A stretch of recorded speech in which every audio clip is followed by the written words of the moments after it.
Hello and welcome to Autistic FM. My name is Haje. I use he, him pronouns, and I'm the wind that keeps the sailboats careening across the bay. You can subscribe to Autistic FM wherever you get your podcasts, and it would be really awesome if you did. That's how we grow and thrive. Over on our website on autistic.fm, you can find episode transcripts and additional information. We also have discussion threads for each individual episode, a neurospicy discussion forum, and much, much more. All of that is free. If you become a supporter for as little as $5 a month, you can get a sneak preview of the topics we have coming up. You can add topics to our future topics wish list, and you can get access to supporters-only discussion groups. We also have a bunch of additional supporter treats coming up, so please stay tuned. In this episode of the podcast, I'm joined by Janneke Parrish, who is an inspiring advocate and activist, known for her courage in standing up for workers' rights within the tech industry. Janneke shares her journey of discovering her neurospiciness with a late autism diagnosis, along with agoraphobia and PTSD. Her story is a testament to the strong sense of justice that led her to become a significant voice in speaking up against discrimination and unfair practices at her former employer, Apple. You may have heard of it, they sell iPhones. Our conversation explores the intersection of activism and autism as we dive into topics such as workplace discrimination, her experiences with organizing labor movements, and the personal challenges that accompany being an outspoken advocate for change. Janneke opens up about the adversities she's faced, from personal safety concerns and media scrutiny to the emotional toll of rejection, while continuing her fight for a more equitable world through law and literature. I do have a quick set of trigger warnings here as we discuss sensitive topics like mental health struggles, workplace discrimination, and experiences of harassment and assault. Please look after yourself and listen accordingly. With all that out of the way, let's roll tape. Hello and welcome back to the podcast. Today I am joined by a really exciting guest. Would you share your name and pronouns with me? Absolutely. My name is Janneke Parrish. My pronouns are she, her, and I'm here in Amsterdam, the Netherlands. What took you to Amsterdam? Yeah, so my family is originally from the Netherlands. So my mother's family all live north of here, and I wanted to be closer to my family. And there's also some political things going on in the US that kind of incentivize maybe being elsewhere. Ja. The funny thing is, we zouden het hele interview gewoon in het Nederlands kunnen doen. Oh ja, nee, helemaal ja. No, okay, but yeah. For the sake of our listeners, let's do this in English. Helemaal ja. I don't know if this has come up on the podcast yet, but I'm Dutch as well, and I grew up there until I was 5 or so. Well, I'm super curious. How did you discover your neurospiciness? And what flavor of neurospicy are you? Yes, so I'm autistic, but I have some fun little spices in there as well. I'm also agoraphobic, and I got PTSD, so it's great. It's a good mix, yeah. Yeah. So I was formally diagnosed with autism this past summer, so in 2024. However, the hints of autism have been there obviously my entire life. I have consistently struggled with social interaction, with social awkwardness, with understanding the social mores of the environment around me. Beyond that, PTSD comes from earlier. And agoraphobia has been a new addition to the mix, so it's been good fun. Interesting. So agoraphobia doesn't come up very often. Could you say a little bit more about what that is and how that shows up for you? Yes. So agoraphobia is essentially the fear and anxiety around going out in public and around being around people in public spaces. For me, that manifests as struggling. Well, I'll be honest, struggling with leaving my apartment and going out into the world. So things like going grocery shopping or things like going on the public transit, they're difficult. That started manifesting a couple of years ago, and I've been going through a diagnostic process to get there. However, mental health care being what it is, it can be difficult to go from symptoms manifesting to actually getting the help I need. So it's been a process. Is there a treatment or cure, or how do you manage it? So with the agoraphobia, it's much the same treatment as you would find with other sort of phobias. It's that exposure therapy. For my part, I've been trying to do that largely on my own at this point. So it's been getting better. I can ride the metro by myself now, which is, I know that sounds stupid, but it doesn't. I mean, this is the thing, right? If there's something you couldn't do before and suddenly you can, that is tremendous progress, right? That's really impressive. Oh, thank you. Yeah. No, I'm proud of the progress I'm making. I'm going outside more and more, which again, all of this sounds very funny. I know you've read a little bit about me and we're going to talk about the things that I've done, but to talk about things like struggling to go out on public transit, things like struggling to go to the grocery store, it feels a little odd to put those in the same context as these are all the other things that I've done. But Totally, yeah. Yeah, at the same time, I think neurospiciness is a narrative, and narratives have arcs, they have flows, and so it becomes this story of sometimes I'm here and sometimes I'm over here instead. Yeah, no, that makes so much sense. Well, you just hinted at what we're about to talk about, which I'm excited about. I'll set this up like this, and then we can see where it goes. Autistic folks tend to have a very strong sense of justice, and it feels like you have a particularly strongly developed strain of that. Tell me more about this. Yeah, so I have a very strong and well-developed sense of justice. In 2021, my name was in the headlines for a manifestation of that sense of justice. I used to work at the tech company Apple. You may have heard of it. They do some things, build a couple of things that people are aware of. Yeah, apparently Apple. They do phones now too. It's weird. Yeah, it's interesting. But yes, yeah. So I used to work at the tech company Apple. I worked there. I was based in Austin, Texas. And throughout my time at Apple, I had a bit of a negative experience with my employment there. I won't go into too many details, but just to say that I felt that my Apple experience was not the Apple experience that everybody else at the company was said to be having. In 2020, Apple took some actions that seemed very sketchy. They hired, for instance, an executive who had made some very off-color comments about women and about LGBT folks in his book. And we didn't think he necessarily represented what Apple stood for with its proposals of inclusion and diversity. So I and many of my colleagues wrote a letter asking that, hey, we would like Apple to reconsider hiring this man and putting him in a leadership position where he will be managing women and LGBT folks. That letter was successful. That letter made its way to Apple leadership, and this man then lost his job. I do not know whether the two are causality or are caused, but they correlate, so it's interesting. And beyond that, it gave us, Apple, a sense that, okay, if there is something wrong, we're in a position where leadership will listen to us and where we can make a difference and improve our workplace. In summer of 2021, Apple leadership announced that because COVID was coming to an end and because the pandemic was ending, what had been a remote work arrangement since March of 2020 would instead transfer back into an in-office arrangement. So everybody who had been working remotely needed to prepare themselves to go back into the office. And with the benefit of hindsight, summer of 2021 was not the time to do this, but that's when they wanted to do it. For my part, as you might imagine, as an autistic person, I thrived from remote work. I did very well in being able to stay at home and stay on my routine and not have to interact with anybody. And so for me to be told that I needed to go back into the office was devastating. And it was devastating both in the fact that I was finally in an environment where I was thriving, and devastating in the fact that I was being told I needed to give that up to instead go into a toxic work environment that I had spent years trying to deal with. And I was not the only one facing this. I and several of my colleagues started posting on our internal chat channels saying, we don't want to, we refuse. And in response, I and my colleagues started getting messages from people throughout the company talking about what remote work meant to them. I got messages from people... i.e. it was important to them? Not just that it was important to them, but I saw my story repeated over and over. I saw worker after worker talking about their own toxic environments where they had spoken out against racism or against sexism or against discrimination in the workplace and been retaliated against, and that HR had done nothing. I received stories about people who had been sexually harassed in the workplace and nobody had done anything. There were people who had been sexually assaulted in the workplace and nobody had done anything. Story after story of workers talking and saying, I can't go back because this is what I'm going back to.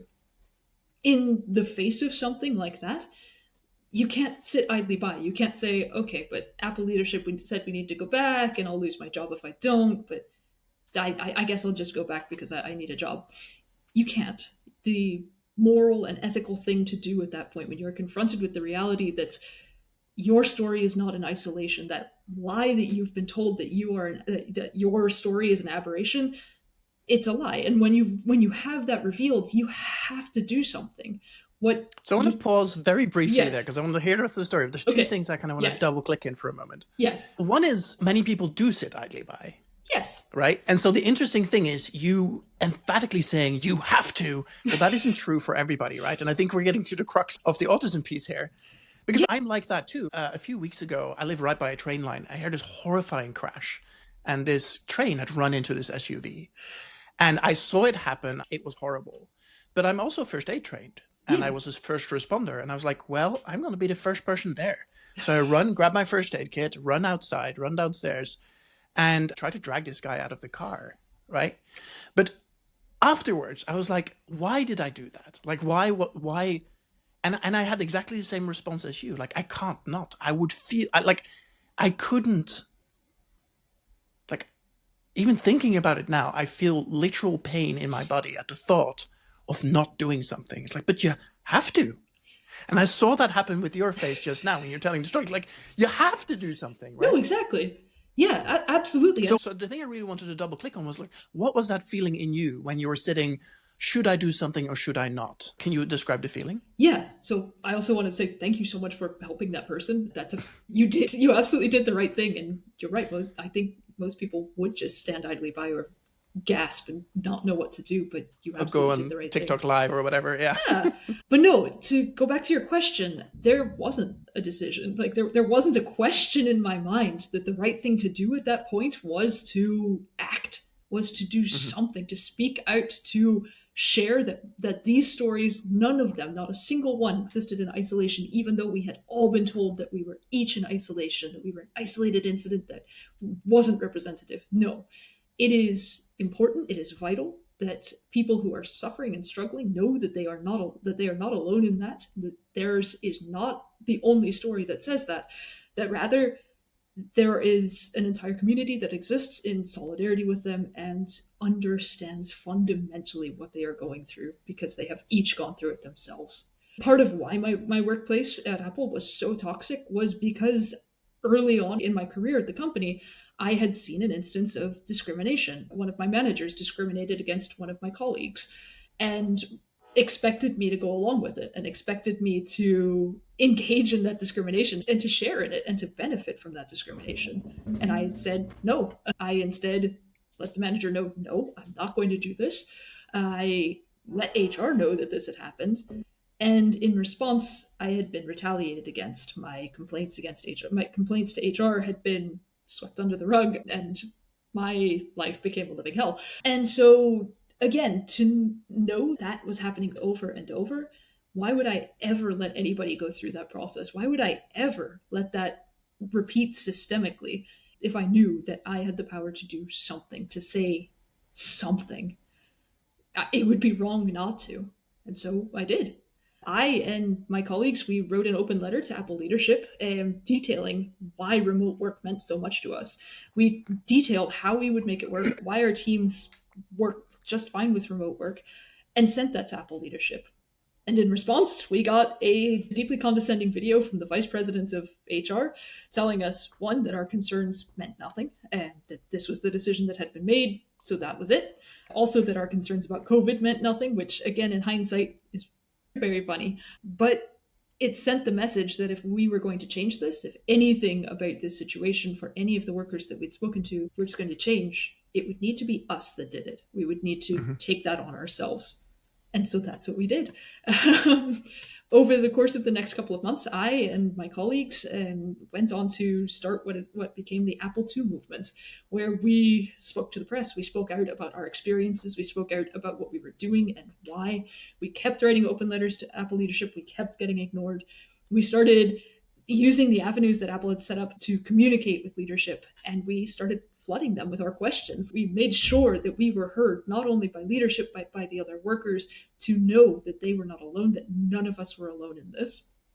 And we also, with the permission of those who had given us their stories, started sharing those stories publicly and gaining traction and letting the world know what it actually meant to work for Apple and what the experiences of workers here actually was.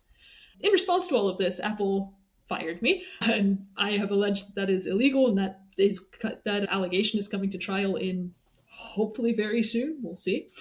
But after I was fired, that invigorated the movement even further. In the days after I was fired, we went from maybe 100 members to, at this point, we're over 1,000 members in our solidarity movement, which is Apple Together. And with that solidarity union, we have pushed a wide variety of actions. We continue to help Apple stores unionize. We continue to help build industrial actions around the world. We continue to provide a support and an umbrella where people can organize, where they can build unions that work for them, and where they can help ensure that their voices are heard and that they can speak out against what's happening in their workplaces and build a workplace that works for them. And it all started because somebody said, I think you should just be able to go back to a toxic workplace and it's fine. Right. Thank you for sharing that. That's a hell of a thing to go through. I'm curious, what kind of role did you have at Apple? And the reason I ask, let me say that before I ask you a question. The reason I ask is that I'm curious. There are obviously some roles that you have to do from the office. Like if you do hardware engineering, not everybody can have a $2 million CNC machine at their house, but there's a lot of roles that you can very easily do remotely. And so which of those categories do you fall into? Yeah, so that's really the funny thing. So my role at Apple, I worked with a deeply international team. I had my little office in Austin, but I worked with engineers in California. I worked with managers in Europe, in India, in Asia. I was up at 5 o'clock in the morning doing meetings, and I stayed up until 11 o'clock at night to make sure I was available across time zones. I worked as a program manager for Apple Maps, so I helped build the mapping software, and that inherently requires a certain degree of remoteness. I can't be at all these places that we're mapping. I can't be at all these places where we have the tools to map. And so, yeah, my job was already by and large remote. I spent most of it in meetings with people on other continents. So right. To tell me that then my work was meaningless unless I was in the office, that the only way I could really be considered a full worker, the only way I could be considered a full part of the Apple family was to be in office, was to be deeply insulting, not only about my own potential, but about the work I had already spent the last several years doing, and about the work that my entire team did. It was, as I said, deeply insulting. Yeah, no, that's fascinating.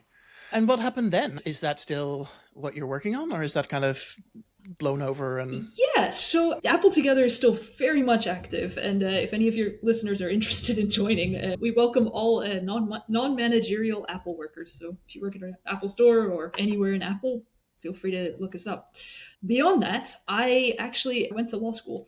In the wake of my termination, I wanted to ensure, again, that nobody had to deal with the same thing that I had to deal with. Nobody had to deal with the absolute insecurity of losing your job, and not only losing your job, but losing it ferociously publicly.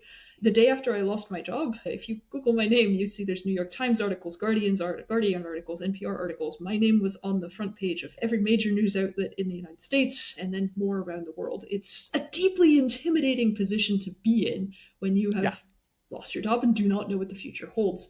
It took months for me to find another job because, for obvious reasons, that's right. Yeah. Anybody who Googles you goes, do we want this trouble? Exactly. Yeah. No, I understand it, but it's not a great position to be in. Absolutely. So I struggled to find legal representation to say, hey, I think you broke the law when you fired me. But I did eventually find legal representation. But that process of needing to find another job, that process of needing to find a lawyer, needing to get help, but not having anywhere to actually turn to get it, it was deeply traumatizing, and it was a really difficult thing to do. So I'm in law school now because I want to be that person for anybody who goes through this again in the future. I want to be there to say, hey, you're not alone. You don't have to go through this alone. I will help you because I understand, and we can do this together. And hopefully through my work, hopefully through both the work that I have done as an activist and the work I believe I will continue to do as an activist and a lawyer, hopefully the tech industry changes, hopefully employment changes so that workers aren't in these situations to begin with. But if they are, I want to be there for them, and I want to be there to help. I love that. Way to take a situation and make lemonade. I think just saying something around that. No, thank you. Yeah. That's intense. And so I guess, like, knowing everything you know now, would you do it again? Absolutely. Yeah, no question. Right. No question at all. It's the right thing to do. Like, that's to go to your example, knowing what happens with the person in the SUV, it sounds like you would help them again as well. Without absolutely. Question. Yeah. Yeah. It's that same question. You can't know about the injustice that's going on and turn away. You can't just do nothing, because in so doing, it feels as though you're complicit. And I know things are more complex than that. I know the world exists in more complex spheres than that. But I don't think that changes the fundamental reality that I did the right thing. I Right. know that my work made a difference in the lives of thousands, if not tens of thousands of people, and that my work continues to make a difference. I even wrote a book, and that book continues to have ripple effects throughout the industry as people use it to organize. My work and what I went through has made a difference, and I'm really glad I could do that for people. I'm really glad that people are able to have that change in their lives and that change in their workplaces. I love that. So it feels like this is kind of a through line in your life in general, the kind of hunt for fairness. Yeah. What is the North Star for you? Yeah, it sounds very dumb, but so I have a degree in philosophy, and part of that degree in philosophy was learning about existentialist philosophy and reading a whole lot of Nietzsche. And there is a thought experiment that Nietzsche poses. And Nietzsche poses this thought experiment of, suppose you wake up in the middle of the night and there's a demon sitting on the foot of your bed. And that demon says, hey, you can go back and live your life with the full knowledge of, from start to finish, knowing how that life ends. But you cannot change a single thing about it. Would you do it? And I want to be able to say yes to that demon. I want to be able to look that demon in the eye and say, yeah, I did the right thing. I did the right thing to the best of my ability at every step of the way. And that's fundamentally what I'm trying to do. I'm trying to be the best me I can be and make a difference for the world using what I have and using what I can do. And if what I can do is build labor unions and encourage people to speak out against injustice, that's what we're going to do. So that's where I am. I love that. The thing that stops me from doing that is I also have an incredible sense of rejection sensitive dysphoria. Like the sense of rejection hurts. And it doesn't even have to be real rejection. It can be perceived rejection. And I've been in the crosshairs of the alt-right a couple of times. It's not fun. And I imagine with the level of virality you've had, there's going to be some real rejection in there. Yes. How do you deal with that? Or is RSD not really a thing for you? So I also don't like rejection. I don't think I have quite as strong a reaction as you do, but I do very much get a sense of rejection. Mm-hmm. So as an example, you might see this poster over my shoulder here. Yes. Yeah, I ran for public office once, and I lost, which is a pretty firm rejection. But right. As part of that campaign, I too got in the crosshairs of the alt-right. I also got threats. I got stalked. It was all the fun things that you associate with the alt-right. But through it all, what kept me going through that pretty resounding rejection of not only my ideas, but me as a human being, was that sense of doing it for the right thing, doing it to make a difference for my community and for the people I cared about. I was running for office to make a difference for my neighborhood. And even though I lost, even though I went through all this, I still did make a difference. My neighborhood is a better place. It has better representation. My ideas have trickled into the city council that I was running for. Even I didn't have to win. I didn't have to be fully accepted and embraced to still make that difference and for those ideas to still percolate into the public consciousness. Same thing here with Apple Together. I lost my job. I lost my career in the tech industry, essentially. But I would do it again because the ideas and because what was built and all of it has made a difference to thousands of people. And that's worth it. Yeah. No, I love that. There's something in me that is curious. How do I even ask this question? I feel like in the US in particular, because work is so closely tied to health insurance, and I feel like what you did is exceedingly rare. Somebody actively, loudly speaking up against a large company. I feel like as somebody who grew up in Europe, where I feel like that happens all the time, that happens very rarely in the US. Can you say something about if you share that observation or like yes. It comes to you when I say that? Yeah, no, you're absolutely right. I was in a deeply privileged position to be able to speak. Setting aside the consequences, setting aside the fact that, yeah, I lost my health insurance, I lost my career, it's all gone. You're right. It was a deeply privileged position to be in. And if anything, that heightened the sense of it needing to be done. Mm-hmm. If I could look and I could see my colleagues who, if they lost their health insurance, they would lose their home within a few months. If they lost their jobs, they would be on the streets. I could see that, and I could see that they were suffering, that they were going through the same things I was, but were not in a position to do anything about it. I was in a privileged enough position where I was able-bodied, where I could live on savings for a few months, where I had a partner willing to support me in all of this. A deeply privileged position. If I saw what was going on and didn't use my voice to say something, knowing that I was in probably the best position of anyone to do something, to not only be aware of the problem, not only have the words to do something about it, not only have the skill to do something about it, but also the privileged enough position to be able to financially support doing something about it, what was I even doing? If I had all that and said nothing, what was I doing with my life? So for me, again, that goes back to the question, there's no question here. I'm in a position to do this, so I'm going to.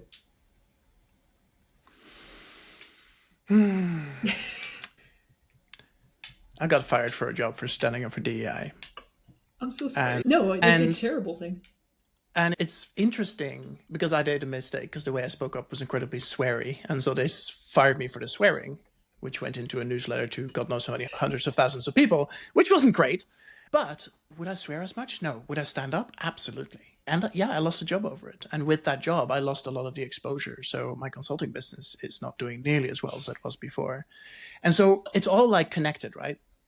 But it was kind of a similar thing. And with DEI, it's very literal. It's like, hey, a lot of people can't afford to speak up, cannot afford to lose a job, cannot afford to what have you. And I think the real social pressure that you put yourself under, you've already talked about a little bit, which is the Google your name and you find what you did kind of thing. And no matter how good your resume is, a hiring manager who gets to choose between you or somebody who's 80% as good as you, but less likely to cause trouble, like, I wish they would choose you every time because you're the right person for the job, right? But then I think this is where capitalism really, really screws us. Because they have to make choices like, oh, is this going to reflect badly on the company? Like, what is the cost of hiring Janneke if we turn up on the cover of the New York Times kind of thing? And, you know, the easy answer would be, well, don't run a company the way you end up on the cover of the New York Times, you absolute idiot. Like, that would be my take. Yep. But as a hiring manager, I've also looked at people and been like, I want to hire this person. It's going to be a risk. There's a risk here. And I want to hire them anyway. And sometimes I did, and sometimes I didn't. But like, how do you fix that? Because as you say, you're basically like frozen out of the entire tech industry. And you're now taking on Apple, which is like literally the most valuable company in the world, with one or two lawyers. I mean, I'm looking forward to seeing how that goes. Yeah, me too. No, the case should be going to trial in the next couple of months, hopefully month and a half. But we'll Can you do that remotely? No, I get to fly out to Oakland for that, so that'll be fun. That'll be exciting. Yeah, but beyond that, to your point about how do you fix the system, it's a very valid question. And like I said, I recognize that for some it's an untenable position. One of my colleagues, actually, I'm not going to tell somebody else's story, but it's a deeply difficult position to be in. But that said, the way we change the system is not any one person speaking out. I can't change the system. You can't change the system. But each of us individually, our voices pulling together into something greater, into a collective mass, that's where I believe we can start to change the system. Since tech workers have started unionizing, the tech industry has changed. Apple Together was not the first union in the tech industry. That was Kickstarter United.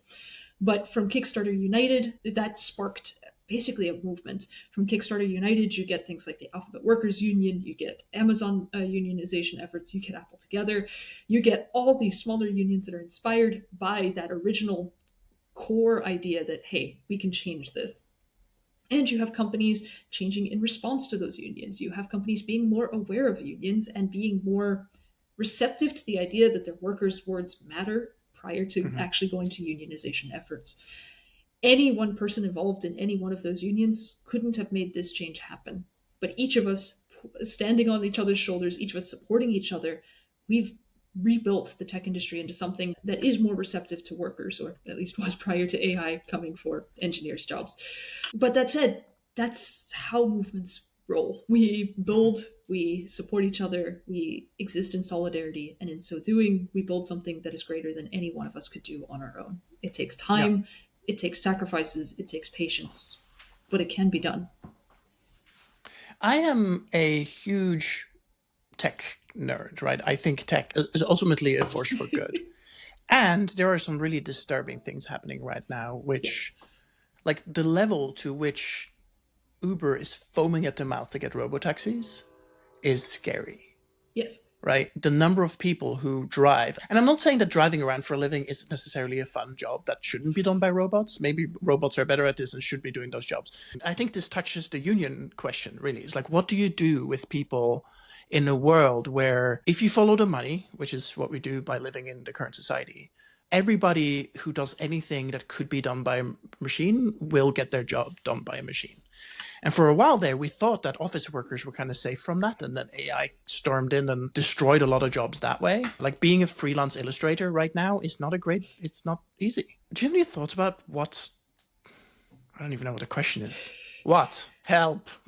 Yeah, no, and I admit I also do freelance writing on the side. I understand the AIs are taking jobs. I understand that pain. But yeah, I admit it's a really difficult one.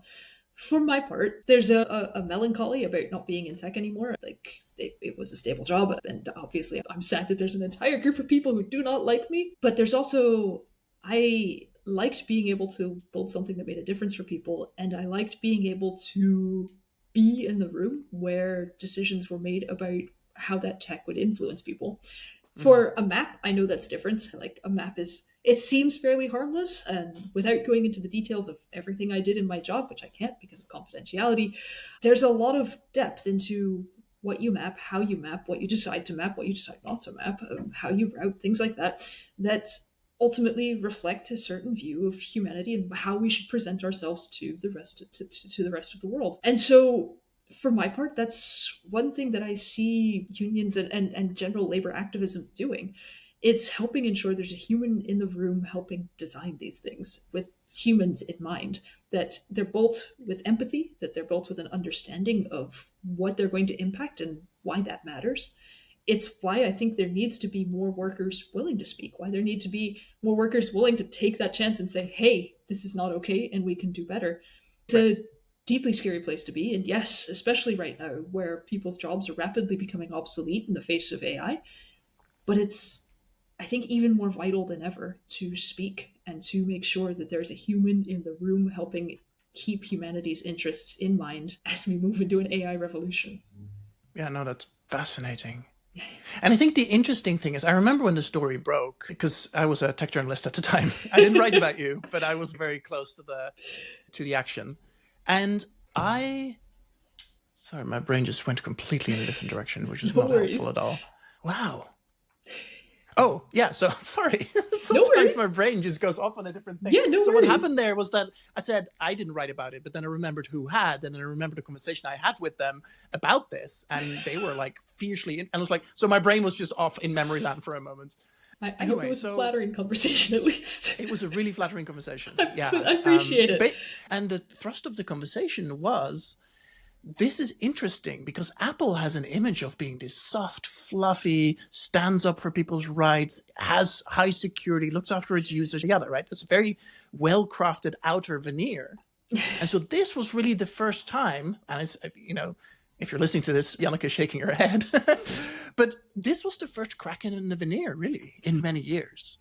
Yeah, and I think, honestly, that's what made it more important for us to speak. In 2021, Apple had this image of, this big fluffy company that's a great place to work and everybody loves Apple and Apple's one of the good guys. And that made it feel all the more important to show that, no, that's not true. That veneer of fluffiness, the idea that this is a big friendly company, is not true. And we need to stop pretending that it is for the sake of everybody who's being subjected to the consequences of believing this idea. Mm-hmm.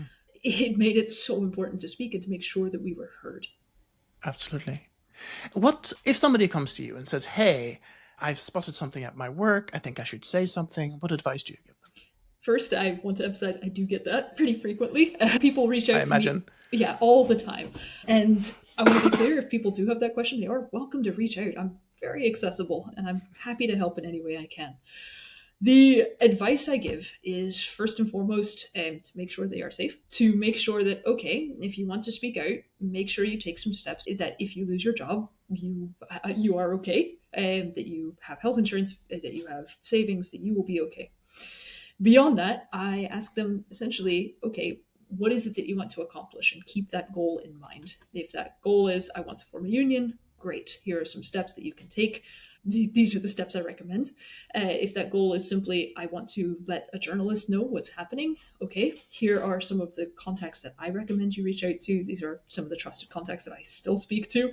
If you want to make a change internally without a union, great. Here's some ways you can rally your coworkers. Here's some ways you can ensure that you're not working alone and that your voice is not falling on a vacuum. Basically, it's that goal and making sure that people know what they want to accomplish before they dive in, and making sure people have a plan. It sounds very stereotypical, but this is the autistic organizer's guide to organizing. Make a plan, bullet points, steps, details, make that sketch, and you follow that plan. We're going to schedule it. Yep. But I find that that's helpful for actually accomplishing the goal that people set out to do. Beautiful. That's really helpful advice. Thank you. I usually promise to my guests that I keep these to under an hour, and clearly I've failed on my promise today. But, or have I? What time is it? It's been 45 minutes. Oh, wow. Sorry. I thought we talked for an hour and 45. Sorry. It's like sometimes my brain just kind of disappears off to a little cloud. Oh, no. I get it. I understand. Awesome. How is autism showing up in your personal life, like in your day-to-day? Yeah, so as you might imagine, with my lovely spicy taco combination here, it's difficult. Like it's difficult for me to go out and like live a normal life. I'm getting there. I'm working on it. I'm starting a new job in March, and we're gonna see how that goes. Beyond that, I do a lot of work from home. So I write so much. I have written multiple books at this point, which has been very rewarding. It's been a very good way to express myself and to also continue working on the movement and continue to make sure people have the resources they need in the movement. Mm-hmm. It's also been a journey. As I said, I got diagnosed as an adult. I got diagnosed fairly recently, but there was a catharsis in that diagnosis. Like, I've always known that I'm different. I'm a different little person. But actually getting a diagnosis and being able to put a label on how my mind works and why it works that way, and what my mind actually looks like relative to others, is deeply cathartic for understanding, okay, this is why I've gone on this path. This is what's been signposting me this whole time. This is why I am the way I am. And it's been helpful. The obvious difficulties in being autistic in a very unjust world, I struggle with that, as I think everybody does. But I do what I can, and I express that frustration and I express that difficulty through trying to do the right thing, through writing, through organizing, through protesting, and doing what I can. Yeah. Occasionally I have the same, I had this really strong drive where I have to do something, right? Yep. And I was completely blindsided by Trump getting elected the first time. The second time, I was like, I have to leave. I cannot stay in this country, not in my name, kind of thing, right? Yeah. And I had a whole number of friends who stepped up and were like, what does that accomplish? What does leaving the country give you, and what do you lose by leaving? And they have to really baby step me to the process. And I decided to stay, at least for now. But because I realized it was an entirely self-destructive act. Like, I have lived here for so long now. This is where my community is. This is where my friends are. This is where everything that I know is. And so is it possible to move back to Holland or to move wherever else? Absolutely. But yeah, that sense of justice of I have to show them by leaving. It was so strong. And talking myself out of that was it was hard. It was painful. And I understand a lot more than I think you would think. I know I'm speaking from the Netherlands, and we opened this with you asking, why am I here? And I jokingly said there are reasons to go. I moved to the Netherlands from Texas in 2022. And I moved for a lot of reasons. I moved to be close to my family. I moved because I couldn't find a job. I also moved because of the laws that were being passed in Texas and because of their consequences. That was after Texas passed its total abortion ban. That was after I had run for office and received death threats for being a queer progressive in Texas. I understand the dilemma of wanting to stand and fight and recognizing that is the right thing to do. And I still struggle with that decision. I struggle with the fact that I left. I struggle with the fact that there are people who do not have the same choice. And I'm left with the question of, did I do the right thing?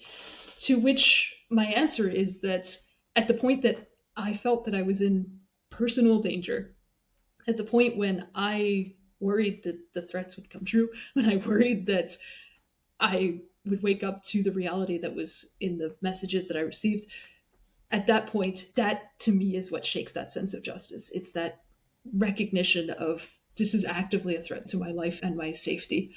Yeah. But I still try. Like I said, I have this case winding its way through the US courts. I continue to be involved with the US labor movement. I continue to be involved with progressive causes. I continue to try and fight for the US. I continue to try and fight for the future that people there deserve. But I'm trying to also make sure that I stay as safe as I can, that I preserve as much of myself as I can, even if it means I'm less effective at what I want to be doing. Yeah. What is it like to carry all of that around with you? That sounds like a... Well, I have terrible back pain all the time. I mean, I'm not surprised. You're carrying a heavy grief case at all times. Exactly, yes. No, it's, like I said, I found writing to be deeply cathartic. But beyond that, it's also, again, that recognition of why I've been doing it. It's keeping that goal in mind of knowing that I've done all this, that I've taken all this on because it's the right thing to do, because I can do this and I can make a difference. And so I have to. Yeah.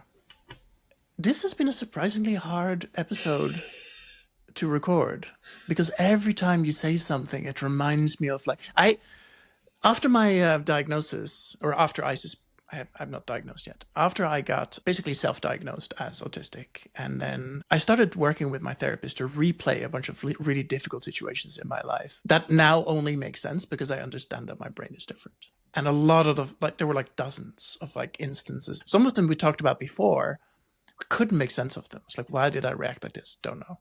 And now I'm like, oh, that was a meltdown, or that was a this, or that was a this. But it turns out I haven't touched all of these instances in my life. I mentioned I was a first responder. I was a policeman in London for 4 years. And it turns out as a policeman, you run into a lot of situations that are extremely unfair and unjust. And I haven't even started looking at any of that yet through this lens. And so listening to you about not being able to not speak out, I'm a little triggered. I feel really activated in the most beautiful way, honestly. Because I think what that means is that I have a friend who uses the phrase, thank you for showing me where it still hurts. And it's kind of that, thank you for showing me where it still hurts. Because there's a whole vein of social justice wounds that I haven't started looking at yet. And I'm flattered. I hope looking at them and I hope digging into them is a cathartic experience as well. I suspect it will be, yeah. Yeah, and I hope it helps. And I hope you continue to help. I want to emphasize as well that giving this platform, having this podcast and this platform for people to tell their truths is deeply helpful as well. And it makes a difference too. I hope so. And this is the thing, if I was never activated recording a podcast episode, I'm not doing it right? We're not going deep enough. We're not touching the right things. I have a bunch of stuff I haven't finished working on yet or started working on yet. Yeah. And those are topics I want to touch in this podcast, right? There's so many things I think we can learn from each other. And not every episode is going to be amazing, but I hope every episode gives something to someone. No, definitely. Yeah. And as I said, I'm absolutely flattered that I could make a difference for you. Yeah, no, for sure. So you mentioned law school. Where are you doing US law? So I'm currently studying technology law at the Vrije Universiteit here in Amsterdam. Mm-hmm. So almost done. Fingers crossed that I'm done in a couple months. But I'm doing that with the focus on I want to be there to make a difference for people who need someone like me, for people who are struggling with employment, who are struggling with labor, who are struggling to speak out and have no real avenue to do so, but need one, and so need to understand their rights, need to understand how, and need to know that somebody is listening. So that's what I've been doing. As I said, I also wrote a book on how to organize a tech union. That's also been really helpful. I've had people tell me that it's been the bedrock of how they've organized their own union, which has been one of the most deeply flattering things anybody has ever said to me. And yeah, I'm just continuing to bold to try and make a difference and to keep being a thorn in big tech's side. Yeah, no, absolutely. I thank you for doing what you do. I think it's really interesting. I have a history as a writer too. Like, I wrote all of those books. Oh, nice. Yeah, and a bunch more. I just don't know where they went. I think I've written 20 books or so. But the thing is, most of them are about photography. And after I wrote my umpteenth photography book, I was like, I'm not going to change the world like this. Like, I can probably make a living continuing to write more books about photography, but making people slightly more interested in photography or teaching people photography is not actually going to change the world. And it was like the sense of justice thing that made me go, okay, maybe no more photography books. This isn't the way that I get to have the impact I want to have. And what a wild thing. And I've had a number of careers over the years where after a while, I'm like, okay, this is not how I change the world. And then I find a new career again. And it's like, again, this is me standing with towering privilege that can afford to change careers and all that kind of thing. And it's interesting how, reflecting on it, that's actually a big driver of career choices for me and obviously for you. Yeah, I'm curious how many people that is true for. I don't honestly know. I have quite a few autistic friends, as you might imagine, and I've noticed they also jump careers, but also keep jumping to things where they feel like they're making a difference. I have one autistic friend who worked as a speech therapist. Now she works with special needs kids and makes a huge difference in their lives. And I'm really happy for her. I hope that I can make that much difference for people as she does for those kids. Is that in part what drives your writing or your desire to write? I think my desire to write is both wanting to make a difference with the stories I tell. I write both fiction and nonfiction, so I do both. The fiction stories I write have a moral at the end, but not in a preachy way. They're telling through analogy, essentially, through allegory. For the nonfiction work, I'm hoping it does make that. I mean, I know it does make a difference for people, but I'm encouraged by the thought that it could continue to do so. And encouraged by the thought that rather than activism being just one big person entering a space, that instead what this writing does is spark all those much smaller fires, or spark all those other fires to light, and then spark their own, and just keep this bonfire of activism going. Yeah. I love the idea of using writing to influence. I mean, famously, and especially using nonfiction writing for that, I feel like Ayn Rand had a lot more impact on objectivism than Milton ever did, right? Yes. By writing a compelling narrative. And if you can do that, hats off, go for it.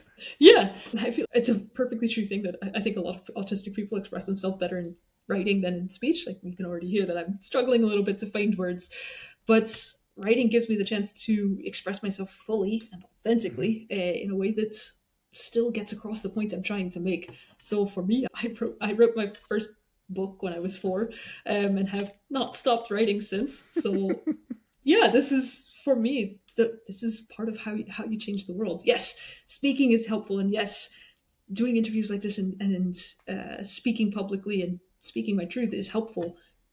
But books have been around since the dawn of civilization, so they're also valuable. Yeah, totally. As a lawyer, I feel like being a lawyer in court. I feel like being a lawyer in court is one of those things that I would be uniquely poorly positioned to be. Because making arguments on the fly, I really struggle with that. Is that something you're worried about, or is that happens to be one of your strengths? So I will say, again, I ran for office, which is helpful. It is helpful for being able to make arguments on the fly and to be able to think very quickly. Beyond that, though, I think, if anything, my autism has been helpful for things like that. Again, I was only recently diagnosed, but I also went through a similar process of re-examining the paths of my life and re-examining how I got to this point and how the decisions I made along the way and who I've been along the way. And one thing I'll say is neurodivergent people, we have a tendency to mask. We have a tendency to put on our different masks for different situations, and in so doing are more able to face whatever it is we're going out to face. And I have gotten extremely adept at masking. And I've done that through a combination of everything I've done over the years. I play a whole lot of Dungeons and Dragons and similar tabletop RPGs. I spend a lot of time in fantasy worlds and in other characters' heads. I spend a lot of time perfecting that art of being somebody who can do this. And I think the same is true of being a lawyer in a courtroom. That's another mask. It's another role to play. It's another character to embody. And I've gotten very good at that. Mhm. I can step into that courtroom and I can put on this is my lawyer mask today and go out there and win a case and answer these arguments on the fly. To me, as I said, it's no different than the mask that says we can ride the metro today or we're going to go to the grocery store. So this is an interesting thought. So a lot of the time when I talk with autistic folks, the masks are kind of almost involuntary. They're like, oh, and they kind of slip in and out of mask. But it sounds like this is a mask that you're specifically developing and choosing to invest in order to be able to do this work. Is that right? I think that's not an unreasonable way to think about it. I mean, I think there is an unconscious version of it. Like, certainly, I don't intentionally say, okay, I think my lawyer needs to have this particular sound and this particular mannerism. No, there's an unconscious. But you could. I mean, like, you can develop a I'm very angry now take. I don't know. or have a nice southern drawl or something. Right. No, but break out Texas. Yeah, exactly. But I think, again, I do think that all of these masks are somewhat unconscious, but equally, if I consciously bolt them, it makes it much easier to slip in and out of them. It makes it much easier to decide, okay, I would prefer not to be in this situation. I would prefer to be at home and not masking at all, but I have to go into this, so I'm going to go into this familiar character, this familiar mask, and put on the mask and recognize that mask can do this, and so can I. I think it's interesting, like thinking back on my time as a policeman, I definitely developed a specific mask as having to wear an actual uniform helps. It's like a whole transformation that way. And people often talk to you as if you are the uniform, as if you're not a real human being, which is actually also helpful because it means detaching from yourself and attaching to the mask or the role you need to play in that moment is important. But I developed this way of being where I was like completely unfuckwithable. And it was really helpful because as a result, nobody tried to pull shit with me when I was on duty. And I actually ended up never using any of my weapons. I was a very different policeman than most of the people around me. I had to do it that way because I was like, I can't do it the other way. And this is wild. I haven't actually thought about this before. This is why I'm kind of all over the place. The actively developing that mask was something I chose to do long before I really knew I was autistic. So that's fascinating. And imagine everybody does that to a degree, right? Like if you play, you have maybe everybody has their courtroom persona or their date persona or whatever right. To some degree, or when you're putting your best foot forward persona. But yeah, I don't think I ever thought about the extent to which I did that for wearing a uniform. That is wild. Yeah, I look forward to sitting with that some more. Yeah. No, I've got this a huge brain blast for everybody, and I think development doesn't necessarily have to be that conscious process of I'm going to add this and this element, but right. I think maybe there is some degree of molding that people do choose to undergo. So it's interesting. Well, and for you, like as you spend more time in court and you see other people doing things, you're like, oh, that was really elegantly done, or oh, I see what they did there. That is learning, right? And so that is the development of you as a lawyer, but also I imagine a evolution of the mask in those moments. It's not like one big unified thing. It's like lots of tiny little things that you do to you. Right, exactly. And I mean, that's part of being human. That's one of the joys of being human is we learn and we adapt based on everything we see around us, and we build ourselves into something new based on everything around us. So yeah, it's interesting. I love that. Hey, I think it's probably time to wrap up for today. I have two questions that I love to end on with my guests. And the first one is, what do you wish people knew about autistic folks? I wish people knew that we're human. Yeah, it's I grew up in a household where I think autism was stigmatized. I have autistic cousins and they were heavily stigmatized. I think for me, one thing that has been really helpful and that has been nice to reflect on is humanizing and reclaiming the stigmas of that label, reclaiming what it is to be autistic. It's been a beautiful thing and a beautiful process for me. I'm glad I have my label officially so that I know who I am. And also to be able to speak on platforms like this and say, hey, this is another form of autism. This is another face of autism, that it's not your stereotypes. It's not what you think it is. We are all human. We are all individual. And our brains are beautiful in our own way. I love that. Thank you. And my final question, can you tell me of a time when you were seen and loved exactly in the right way for you? Yeah, I live with my partner. And as I said, the process of diagnosis was a long one. But throughout, my partner kept assuring me he loves me no matter who I am, that he loves me before diagnosis and after diagnosis. He loves me for who I am, for the things I do and the things I like and the way I make him feel. I feel deeply loved by that knowledge, by the knowledge that it's not about the label, it's about who you are as a person, and that the person I am is lovable, and that the person I am is somebody worth having in somebody else's life. And I think that's the deepest, most wonderful, fluffy feeling it's possible to feel. Beautiful. Thank you for sharing that. Janneke, thank you so much for taking the time to talk to me today. This was absolutely delightful. Thank you so much for having me again. It's been wonderful to be here as well. Thank you so much. Thank you so much for listening to today's episode of the podcast. You can find us on TikTok at Autistic FM, on Instagram at autistic_FM, and on the web at autistic.fm. It's been a true delight to have you here with me, diving into the world of advocacy and justice. And as usual, here is a random fact that delights me. Did you know that octopuses are equipped with not 1 or 2, but 3 hearts? These fascinating sea creatures have one main systemic heart that pumps blood through their entire body, and then they have 2 branchial hearts that circulate blood through the gills. It's like having a built-in backup system, and it's perfect for supporting their complex, active lifestyles as they roam and hunt the ocean's depths. What's even cooler is that the blood octopuses pump through these hearts is copper-based, which makes it appear blue instead of red. This copper-based blood, combined with 3 separate pumping stations, allows them to thrive in really low oxygen environments. So the next time you spot an octopus cleverly camouflaging among the coral or performing its famous escape tricks, take a moment to appreciate its triple heart's power that's making it all possible. Thank you for joining us, and I hope you enjoyed this episode.